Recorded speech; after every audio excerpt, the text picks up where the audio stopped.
California signed a bill called SB 68, which for the first time in the US mandates that restaurant chains with 20 plus locations, where at least one of those locations is in California, must label their menus for the major 9 food allergens. What began as a personal challenge for him has evolved into a global solution that kind of blends cutting edge AI, dietitian expertise, and some real world menu transparency. I'm going to be speaking with Dylan McDonnell. He's the founder and CEO of Foodini. It's a dietary intelligence platform built to make dining out easier and safer for anybody with food allergies, intolerances, or specific diet needs. Anyone can have an idea, and lots of people have lots of ideas, but to actually come up with a business model that works and that's scalable and that is investable is much harder, frankly. You do need to be prepared. You do need to be prepared for a lot of no's. As well, it's about surrounding yourself with good people. Dylan joins us today to share his dream to build and scale a food tech startup. So let's dive in. So Dylan, thank you for joining me for this episode. I'm looking forward to hearing your story and hearing more about Foodini. So why don't you start with that? Just introduce yourself to listeners and tell us about it. Sure. Well, firstly, thanks very much for having me on. Really appreciate it. As you can probably hear, a bit of an accent. Born just a bit, just a smidge. Yeah. Born in Philly, grew up in Ireland, and I'm a corporate lawyer by trade. So worked in big law for a number of years with the Apples, Facebooks, Googles of the world, and then moved to Australia a little while after that, still in a legal capacity. But my connection, I suppose, the problem we're solving what I'm working on now is celiac. So I was diagnosed when I was 10 years old after a few years of being, unwell and parents and doctors not too sure what was wrong with me. And once I got the diagnosis, moved on to a gluten-free diet. And thankfully, from a health perspective, been fairly solid since then. But what has been a challenge ever since has been dining out and ordering online with a food allergy. The number of mistakes that have happened, misinformation from staff, or just zero information. It's really hard to find places to go to. Just a long list of incidents and errors over time that finally led me to question, why is it still so difficult in this day and age to get simple transparency as to what is in my food? And then I started digging more into the numbers of how many people does this really affect? Because you think you're in your own little bubble and, there's a few. Yeah.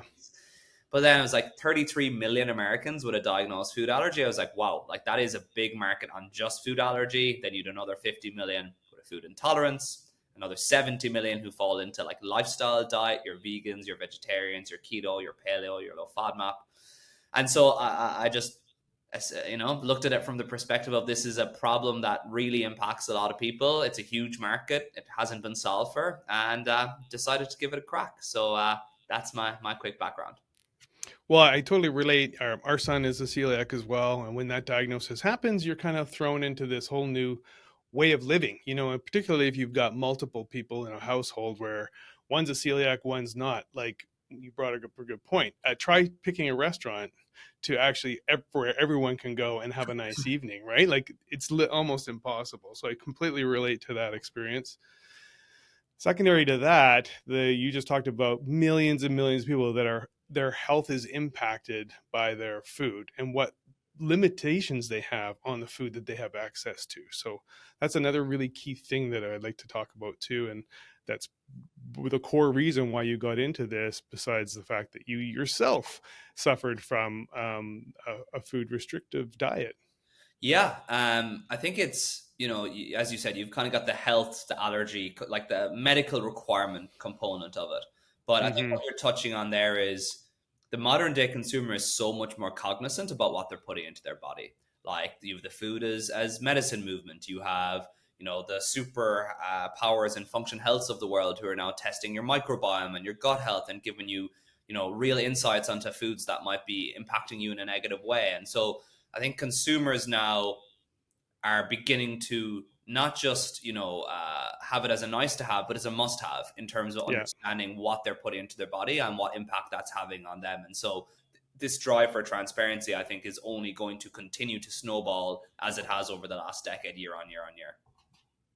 Well, I mean, just the cost of healthcare in itself, and trying to navigate that as a nation, as a society, to try and, you know, try and trim some of those costs that come with getting sick. And getting sick, as we're finding out more and more and more, is, as a result of our habits and what we're putting in our bodies, and how we're making daily choices. So yeah. Yeah, and it's funny. It's like there's the health impact. So there's the like dollar health impact to like your physical, short and long term health. Bear in mind, if you're a celiac and you keep eating in error gluten over a period of time, that does serious damage to your intestines, even if it's not, short term. A lot of symptoms coming out. Like it's the longer term impacts that are the most concerning.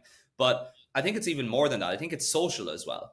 It's, if you're a teenager and you're a celiac and you're or have a severe allergy, it's all the things that most kids take for granted. It's the lunch with your friends, it's the Yeah, it's the weekend party, it's the it's in a work environment, it's the team Christmas dinner, it's the totally. family Sunday lunch. All these things that most people look forward to can be a source of immense stress and anxiety for people who fall in this bucket, because they've been stung before. They've had that anaphylactic reaction and had to use the EpiPen, or been terribly ill for a few days after, and even with reassurances from restaurants and whatnot. And so, a lot of those people unfortunately decide not to go, or eat at home instead, or or go out, but they're so nervous they can't enjoy it.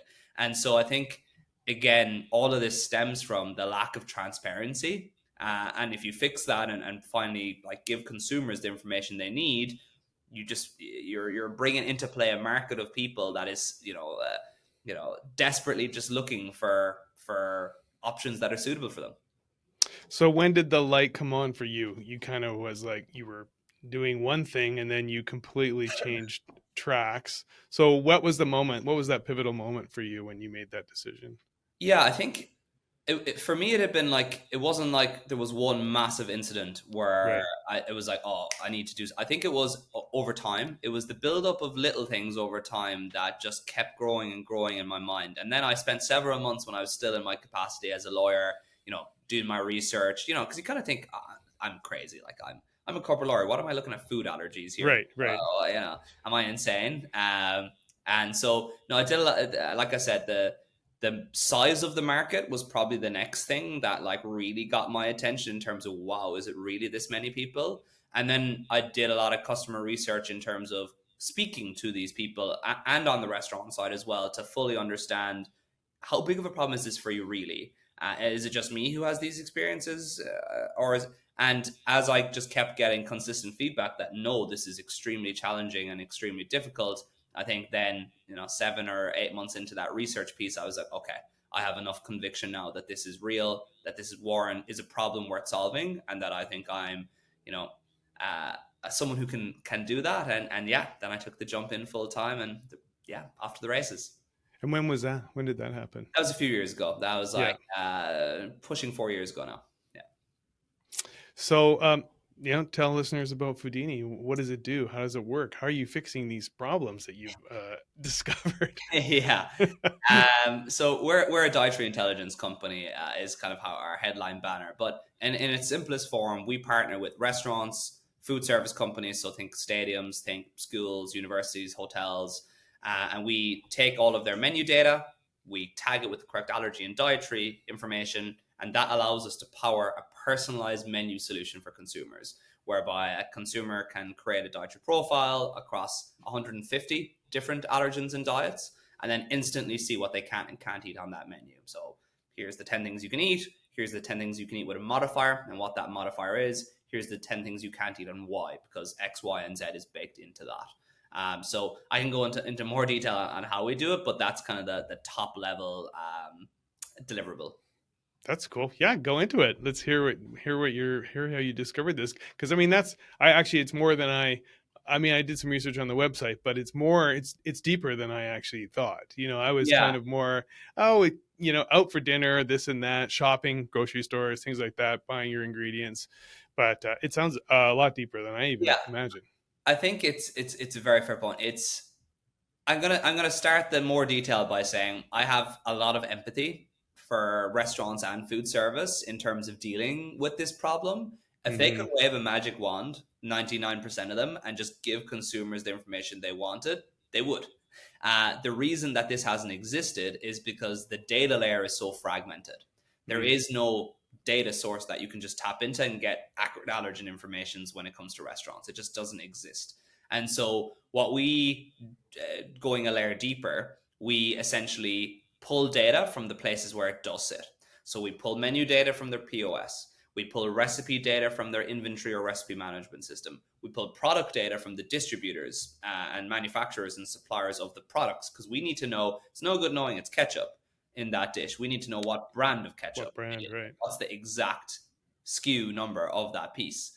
And we also, over the last 2 years, have trained large language models and AI to analyze and ingest a lot of and classify a lot of that information. And we have a team of dietitians who did most of the training of the technology, but who also Wow. now do all of the QA over the top, because there is, I've yet to do an onboarding where there hasn't been some questions. There's always something missing somewhere, or something that looks wrong, or whatnot. And so, yeah, we ingest all the information. The tech does the kind of data entry, easy classification piece. The dietitians come in over the top and do the proper QA, and then run the onboarding process. And then once we have that verified source of truth, we make sure it stays up to date.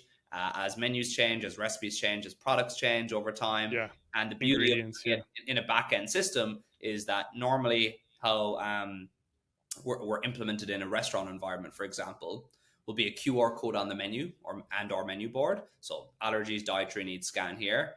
And then it's usually a button on the restaurant website, allergy menu, click here. And so that brings up a web experience. So they don't have to download an app. It's a web experience, 2 clicks, and you can see your personalized menu. Oh, wow. But the beauty of that as well is that when we update any data in the background, it automatically propagates to that front end experience. So you don't need to reprint menus. You don't need to change grids, or it's like there's one source of truth, and that powers the data everywhere that a consumer can access it. Wow, it's amazing. So it's not, there's no app. We do have an app as well. Oh, you do have an app. The app is, you can use the app to see the information in a restaurant. The app is more for discovery though.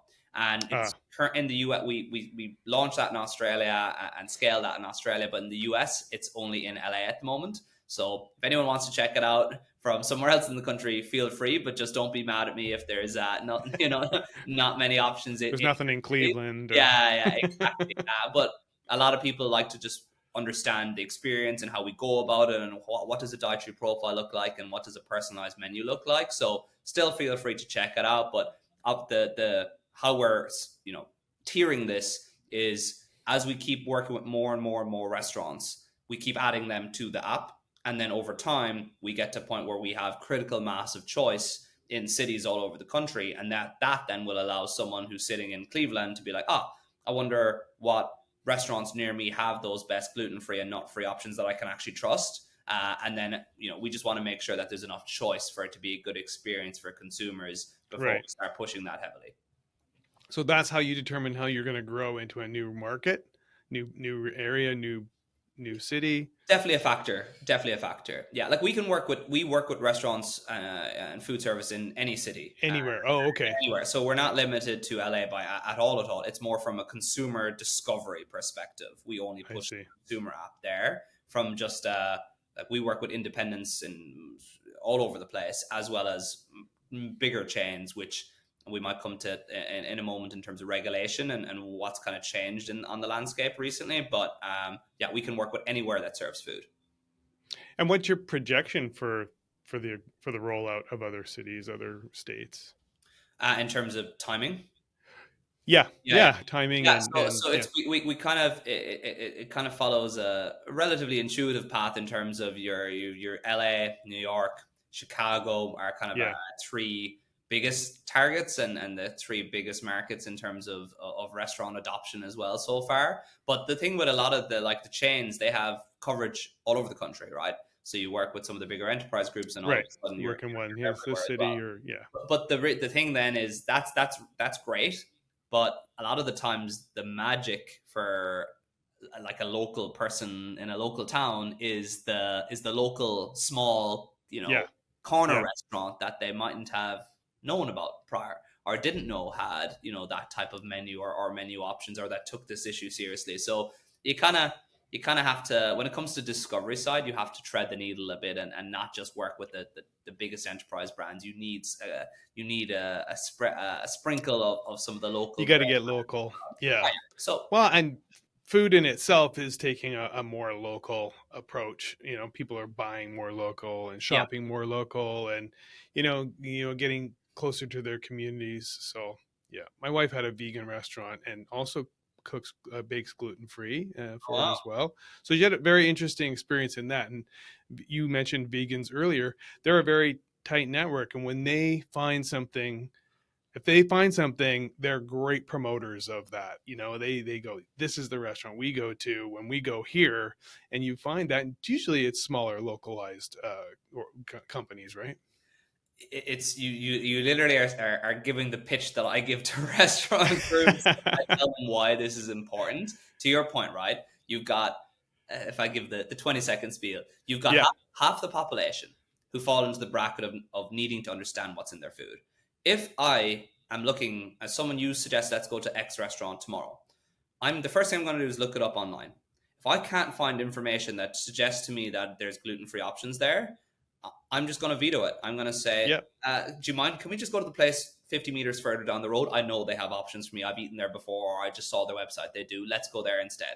I've and so not only do you lose as the restaurant or the food service place, me, the celiac, you lose my friends, my family, yeah. my coworkers, everyone in my circles as well. So it's a huge revenue loss, but it's a Hmm. huge revenue opportunity for the groups who do this well. And to your point, once I find that place that I have a good experience in, I am the most loyal customer they will ever have. I eat in the same places in my circle around me all the time. I'm a creature of habit because I have to be. I find it hard Right. to find these places. So when I go and they Yes. bring me good food, I am there 3 days a week, every week. Same thing. So it's acquisition of customer base, it's loyalty, it's operational efficiency as well. Right now, you have usually, a casual part-time, maybe 17-year-old who started last week is your line of defense between someone with a severe food allergy and the kitchen. Yeah. They're Yeah. and it's not that kid's fault either. They've No. been trained on food allergies. They can't be expected to be an expert on every ingredient and every allergen and every menu item. It's just not plausible for unless you're super high end fine dining. And so, what we see with our technology is about a 60% reduction in the number of questions that go to staff, full stop, because now the consumer is empowered to access that from a real source of truth themselves. But the second thing is you see a massive reduction in mistakes. Because again, give you a real stat, 54% of all allergy incidences that occur in restaurants happen after the staff have been notified of the allergen. And that just tells you that whole communication, modal, blah, blah, by word of mouth is broken. Right. And so you've that piece, and then the data. We also can tell restaurants in X location last month you had 2,000 profiles created, 40% were gluten-free, 25% were vegan, 10% were keto, but you don't have any keto-friendly options on your menu. If you swapped out this ingredient and these 4 items, they would become keto-friendly. That can drive your bottom line by why. So it ties into data for menu optimization as well as marketing, understanding your customer base and who they are and what their dietary needs better as well. So a raft of benefits to just simply putting basic information in front of your guest in a way that they can understand it. Right. Right. I mean, we're talking a lot about restaurants too, which is a big thing, a big factor for a lot of people eating out. But you mentioned earlier there was a lot of other places that you Yeah. support in this as well. I mean, yeah, for the most part, this is relatable to almost everybody listening. But there are other places that you're doing this. Well, think about it, right? So you mentioned you've a child who's celiac as well, so you know this. Like this is relevant everywhere that they touch food, in Yeah, the home, at school, in college, at a restaurant, in the hospital, at an aged care facility, on an airplane, on a cruise ship, at a stadium, at a music festival. It's the same thing. everywhere. It's everywhere. And so we did build our technology in such a way that we can work, and we do work in several different environments. Some are more built out than others. We're obviously, we can't do everything at once, but ultimately, we want to be the provider of this transparency everywhere food is served, and also help power this in online ordering. You have your DoorDashes and your Uber Eats of the world, where a lot of orders come through as well, and that's even trickier for a lot of people because you don't even have that staff member to ask. No, there's no one to talk to. It's no just the guy delivering right? it. Yeah. So that's another pain point. But the trick is, once you have the accurate data, it opens up a lot of doors in terms of what you can do. But yeah, to close out answering your question, we can work in pretty much any environment that serves food. Yeah. This is in context, but not necessarily part of your problem. But something we discovered not too long ago was that the new paper straw industry that is replacing the plastic straws that are starting to surface now.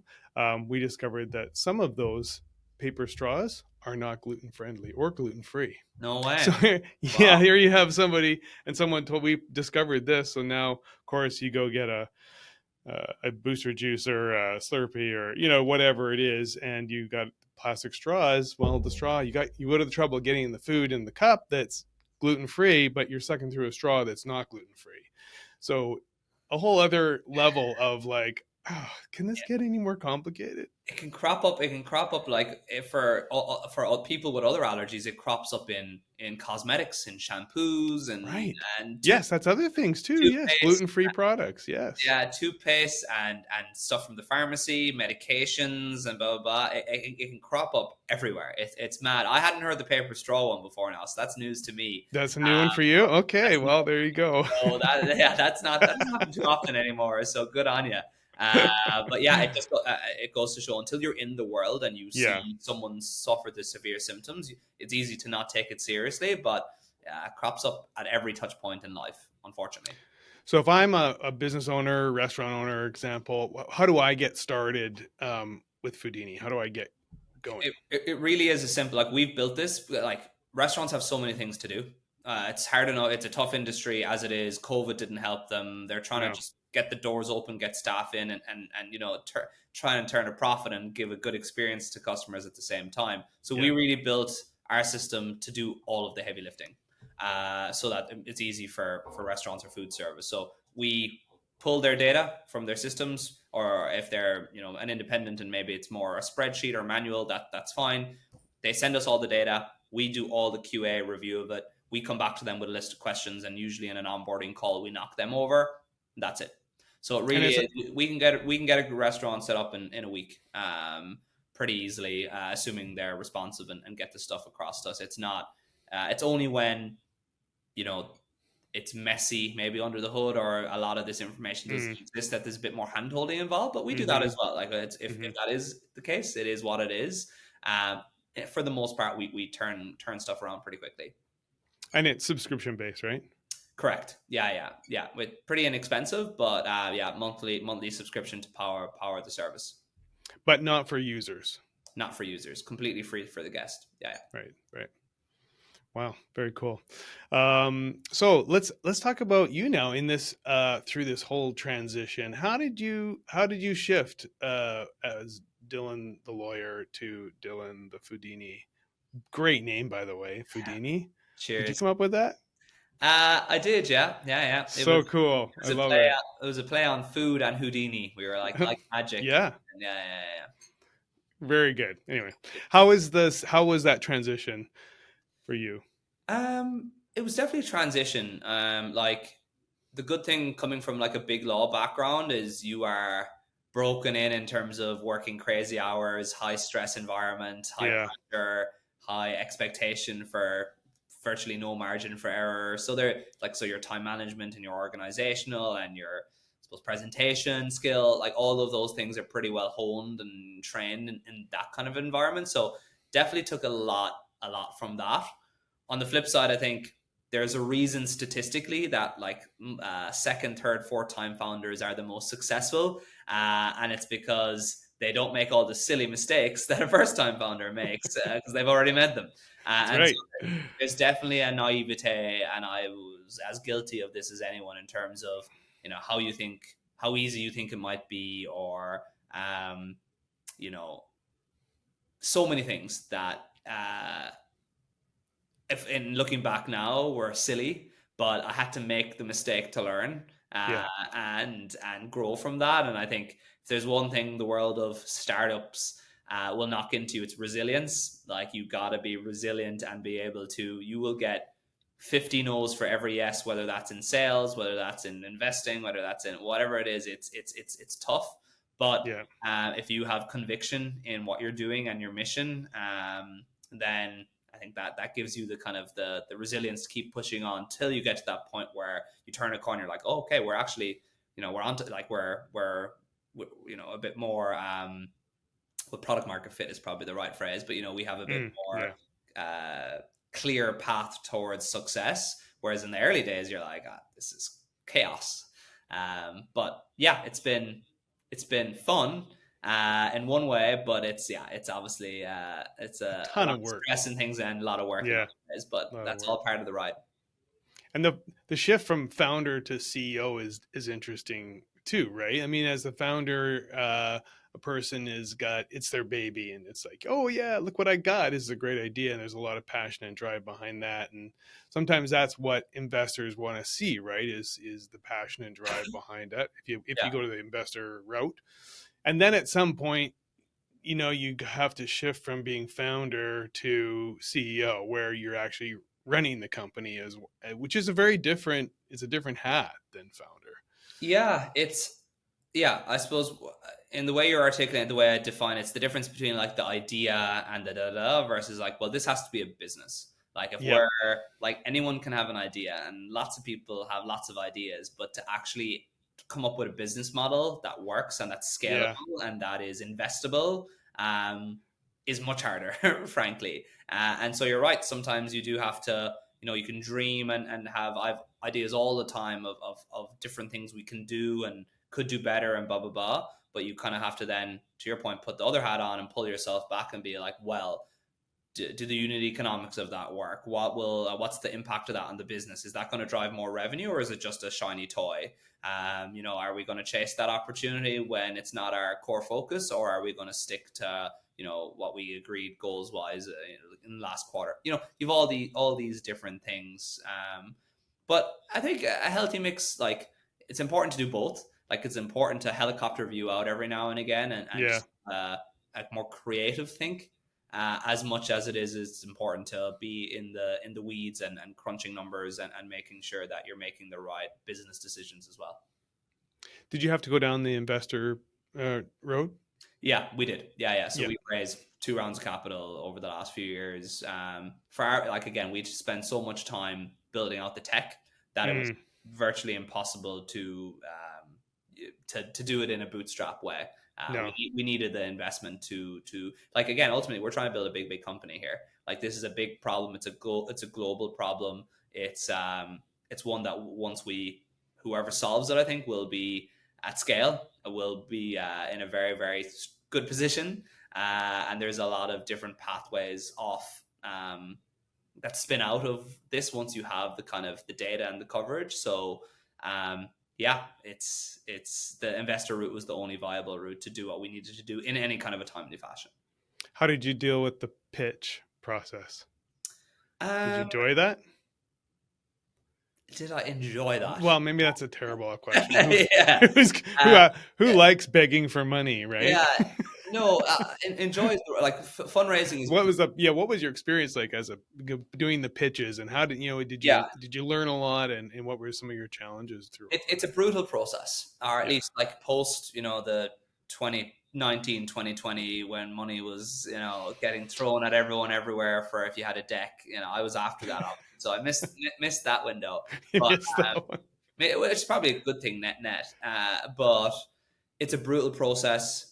It's 10 times harder than you think it will be. There's always a handful of companies that will raise around quickly. They're, senior execs at OpenAI or from somewhere that come off one night. There's people who will get backed quickly, but that's a small percentage of companies that get backed at all. And so the good in the process is that typically, if you go after smart investors, they'll ask you smart questions and they'll give you smart feedback. Like we in our first round of capital got a no from an investor but he said he told us why specifically, and we took that away and we're like, he's actually right. Like he's on the money. Right. Took 2 weeks, tweaked what we were doing, went back to him and said, we've changed, we're doing that now, and he invested, right? So point being, it's now that's not everyone. Like a lot of that, and some people don't understand the industry, and sometimes they're just blah, blah, but it's a tough process. You do need to run it like a process. You do need to be prepared. You do need to be prepared for a lot of no's, and there's a lot of reasons for no's. It can be just bad timing. It can be they don't have a lot of capital. It can be you just came up against 3 or 4 other amazing companies in that period of time who were better fit the thesis of that investor.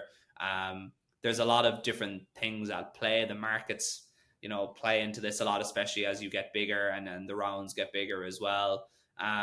But we're very lucky. We have some amazing investors on our cap table who are really bought into our mission. They, I think that's the point here. It's like everyone who's invested obviously sees the potential for a big, big company, but equally they understand that this is a real problem that helps people in a real way, and that it is a rewarding, mission to be a part of as well. And so it's nice to kind of have the twin combo of both of those things, and not just be, saving people a few cents on a banking transaction or something. Right. It is legitimately rewarding, and we get that feedback all the time from the end user in terms of like this. For a lot of them is life-changing, and that helps. Nice. Do you approach the pitch process or the investor process as like it's just as important that you're interviewing the investor as the investor is interviewing you, because of the health and the relationship of that could be quite long term, and the outcome could be affected by that relationship? 100%. 100%. It's two things. It's like no asshole policy both ways. Like they don't want to work with an asshole, and I don't want to work. Neither do you. Yeah. And it is, you're jumping into bed with this person. Like they own a stake of your company. Like they have. Yeah, they have say in the decision making, right? They can over time, or at least, but they're on your cap table. Like they're in bed with you, and so you ideally want strategic investors who can add value, who can open doors for you, who can provide you with advice and guidance, and who are just, good people. And so absolutely, for pretty much everyone who came in, we definitely asked plenty of questions both ways as well, and made sure that it was a good fit both ways. Yeah. Yeah. How are you, now you're also probably leading a decent sized team. How many people are working for you now? We're like 13 people. That's pretty lean. Yeah, that's great. Yeah. Lean. Yeah. No, honestly, like there was a time a few years ago where it was like cool to have a 50, 100 person team. I think it's nearly gone the opposite way. The coolest teams right now are teams of like 5 who are using AI agents and getting to $1 million ARR in record time. Like they're the cool companies now. I think the unlock of a lot of this technology is insane what some people have managed to do. So no, definitely trying to keep it lean, not spending money unnecessarily, and just trying to make sure that everything we do invest in has a clear ROI for the company. I mean, 13 people still, you're leading 13 people. So, I mean, what is it about your leadership style you think is that you're bringing to the table that you think is the most valuable? I think conviction and persistence. Like I think the team understand. Like the team truly knows and believes that I am so convicted, so strong in my conviction about this space and where we're going, and the fact that this needs to exist in the world.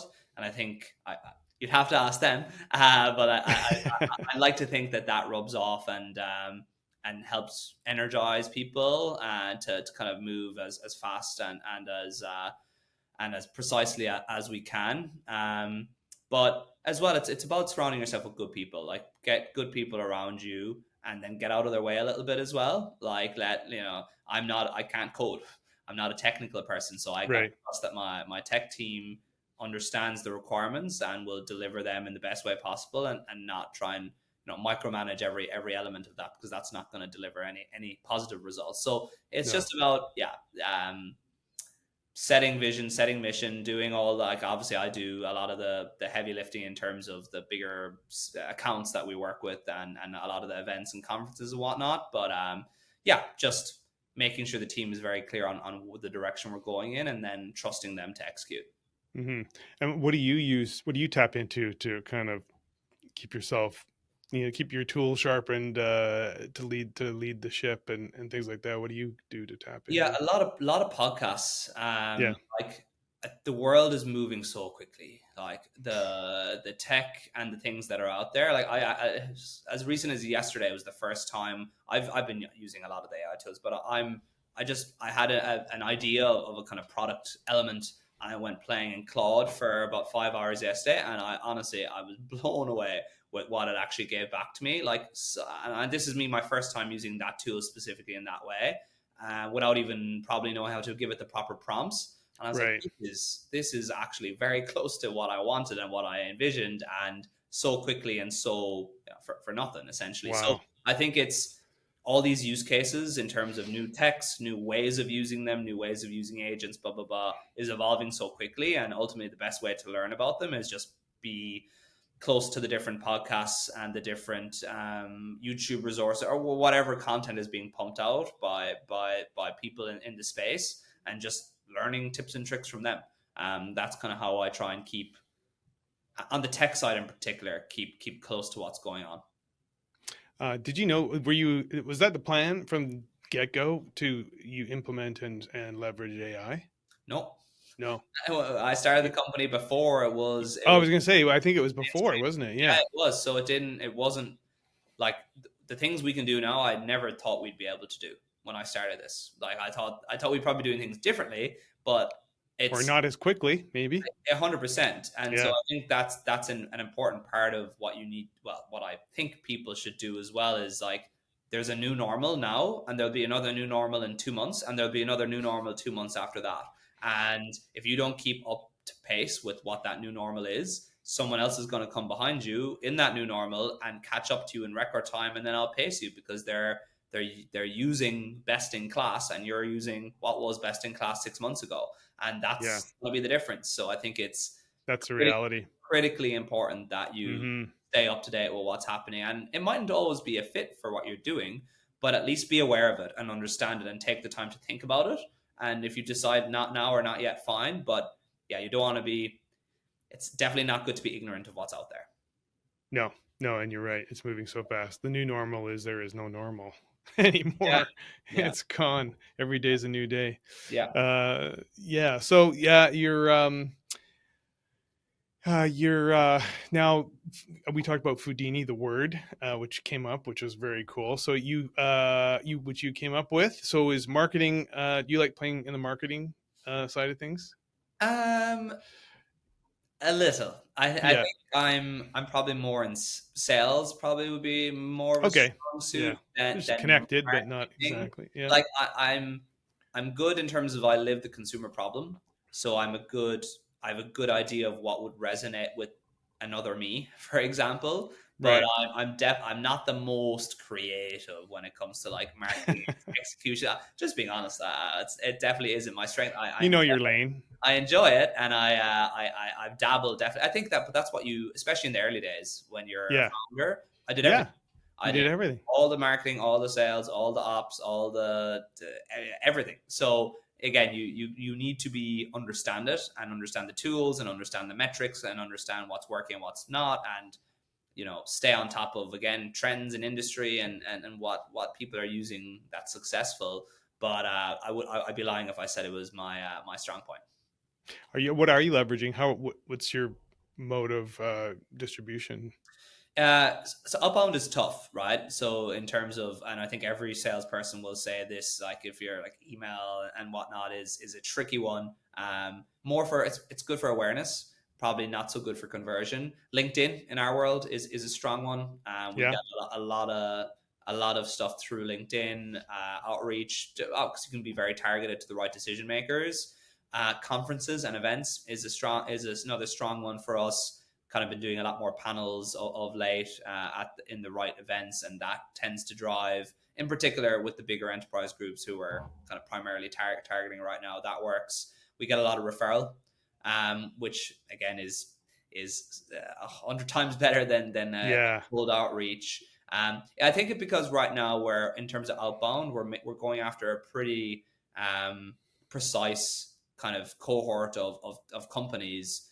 It allows us to be a bit more targeted in that outbound and have to do less spray and pray type stuff. But it's tough. Like it's there. So many AI companies sending spam emails. I get 50 of them a day. I can't Oh, it's imagine baffling. Oh, me what too. people Me at too. bigger companies get. It must be an absolute nightmare to parse through. So yeah, hard to get people's attention. But the good I think for us is that once we do, people resonate pretty quickly, and it's very rare that people don't accept that it's a problem for them to solve. And so that helps. Anything coming up in the on the landscape for you in your industry that you see might be a challenge or something you're bracing for? Well, the opposite, opportunity. Opportunity. Yeah. So regulation.